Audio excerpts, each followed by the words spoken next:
Si c'est bon. Et voilà. Parce qu'un Francilien sur 6 habite en zone rurale, la région y consacre désormais un sixième de ses investissements nouveaux. Comme nous nous y étions engagés il y a 3 ans, la région a considérablement renforcé son soutien aux territoires ruraux, territoires qui avaient été trop longtemps délaissés.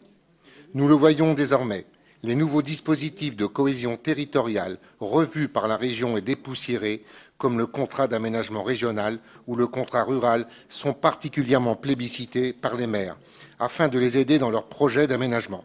C'est pourquoi nous augmentons une nouvelle fois considérablement le budget sur ces deux dispositifs phares. Pour les contrats ruraux, le budget 2019 augmente de plus de 22% afin de répondre aux demandes croissantes. Ce sont 138 contrats qui ont été accompagnés par la région en 2 ans, dont 86 en 2018, pour un montant total de 12 millions d'euros. Oui, 12 millions d'euros en 1 an.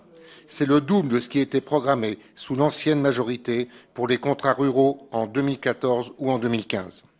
Autre succès, pour revitaliser ces territoires ruraux, la région a souhaité accompagner les collectivités ou les commerçants afin de sauvegarder les commerces de proximité en zone rurale. Ce sont 135 commerces qui ont déjà bénéficié du soutien de la région depuis 3 ans. Là aussi, l'aide régionale est essentielle et se poursuivra en 2019. Sur les parcs naturels régionaux, je voudrais saluer l'action de la région, puisqu'en 2016 et 2019, le budget des PNR a augmenté de plus de 27%, avec notamment la part départementale reprise par la région. En 2019, ce sont plus de 13% programmés en investissement. Quant au fonctionnement, il colle à l'exécuter au 31 décembre 2018, signe d'une vision juste et rigoureuse des deniers publics.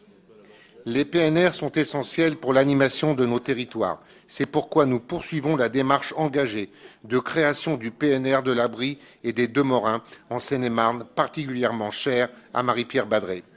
Parce que les territoires ruraux font aussi l'objet d'une approche globale et transversale.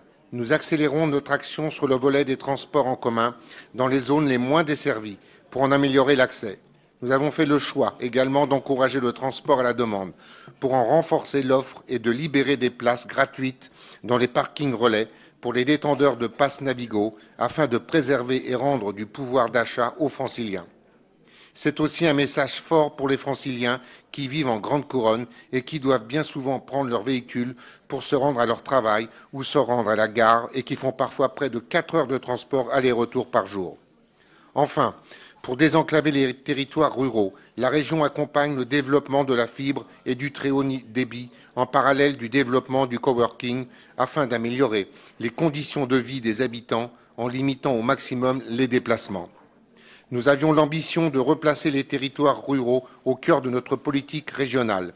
Avec ce budget 2019, c'est une nouvelle promesse tenue.